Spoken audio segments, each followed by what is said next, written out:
Because, you know, they're giving us a bad name. Right? Because there are people who are in the club, and we're like, I really wish you weren't in the club. Right? We do that too. We do that too. They know the codes, they know the rules, they're in. Man, it's awkward. Because we wish they weren't. Because we get so caught up in what it means to be part of a group that we forget what it means to be part of a group. We do that. And Peter had done that. And other disciples had done that. And he'd forgotten what Jesus said just before he left. And he said, they will know that you are Christians. They're going to know you're in the club, that special group. How? Because of the love that you have for one. That's how you know who's a Christian.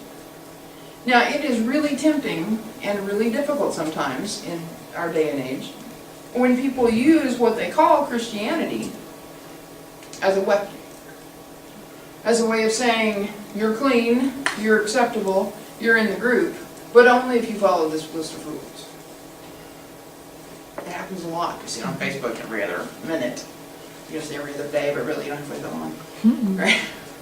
If you were a real Christian, you would be opposed to all these things. Right? If you're a real Christian, you do this. If you're a real Christian, you do that. If you're a real Christian, you'd hate this. Which, to me, seems like an oxymoron. Because Christians are about love, right? We don't need any of those little memes. We don't need those lists. We know really clearly how we know somebody's a Christian. Jesus gave it to us. You know they're a Christian by their love.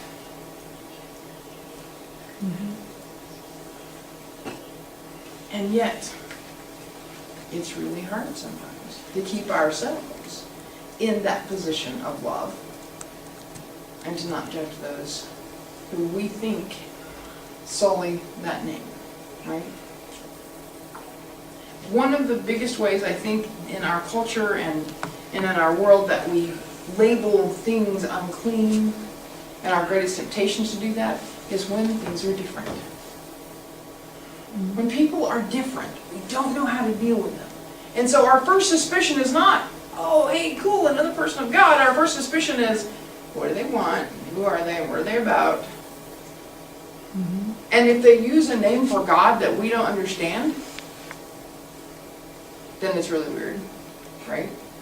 My grandfather, God love him, and he was one of the dearest people in my life. Left school in 2nd grade.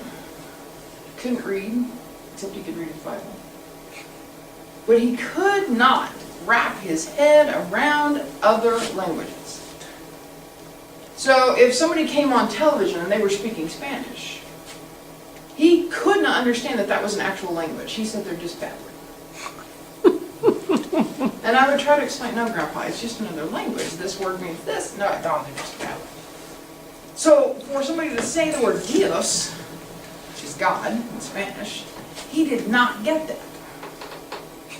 He just didn't get it. I love my grandpa to death. And I know where he's at. And I'll see him someday, and I bet he's speaking another language now. First thing God did was give him a Spanish lesson, I bet you. You know? But don't we do the same thing? If somebody says Allah, we can't grasp that that is God.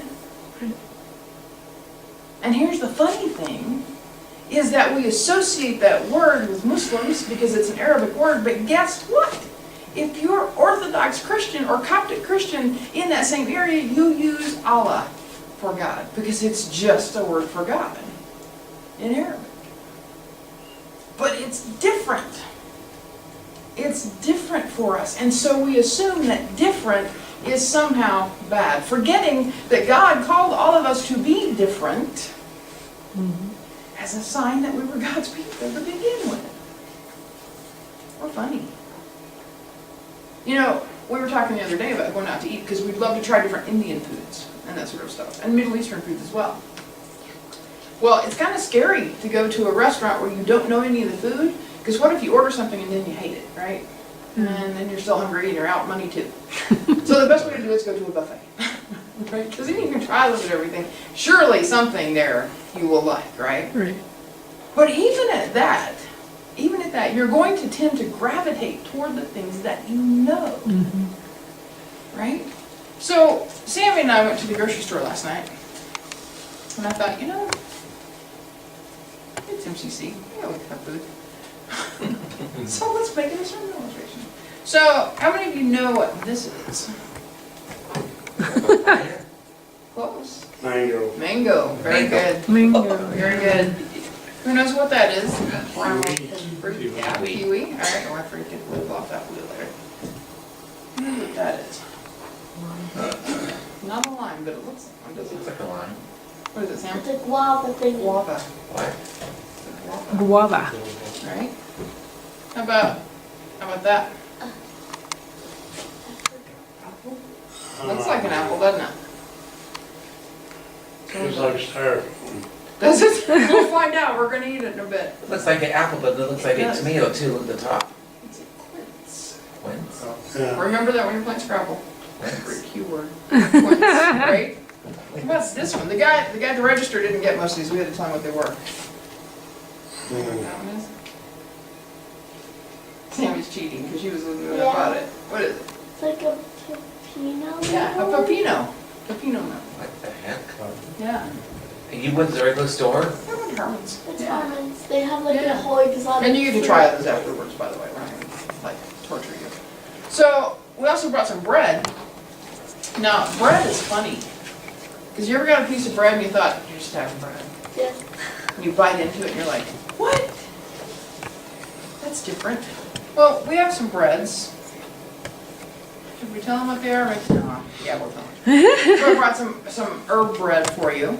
So it looks kind of like white bread, but you bite into it and you get rosemary and garlic and those things, right? We got a loaf of sourdough, because Sammy likes sourdough. Yeah. You bite into it and you're like, that is not white bread. And the last one we brought is actually white chocolate pecan bread. White chocolate. Bread. Sometimes it's really big for different kind of breads. Different, yeah. Yeah. But you walk up to, if you walk up to a buffet, and you saw those foods, and you saw some oranges, and you saw some watermelon, which we also have, by the way, and you saw those things, your first thing you're going to grab is probably something familiar. Because that's what we're comfortable with. Just like Peter. Oh, I don't do that stuff. That's weird and foreign, and I don't do that. God, I'm a good boy. I'm a good Jew. I don't do that. And God says, it's all for you. And then sometimes you try something, and you're like, where have you been all my life? Right? And there's something new and exciting and wonderful, and you're like, you want to incorporate that into your life. And I think that's what we should be doing with people. And that was really the message to Peter. It wasn't about lunch. It wasn't that he'd eat something funny and have some strange dream. God was telling him, Peter, it might look different. It doesn't fit into what you think clean is according to the rules that you've begun to worship.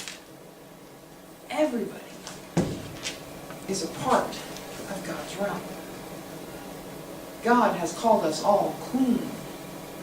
So don't be calling other things unclean. And Peter goes, oh, now I get it. And he goes to the man's house and he baptizes the entire family. And he finally gets it. We have to finally get it too. Everybody is welcome to God's realm. First, we are, and we have to start with that because we have to know that we are. And then we have to let other people know that they are too. And there will be moments when we go, I don't know if I want them in the club. Because, I don't know, maybe they're annoying. But maybe letting them in the club will heal them of being annoying. Right? We all have those temptations to want to exclude people. And God says, when you're tempted, and something's just different and you don't get it, pick up a pepino. And remind yourself, God loves the variety that God made. It's all clean for God. And if it's clean for God, then it's clean for us. Amen. Amen.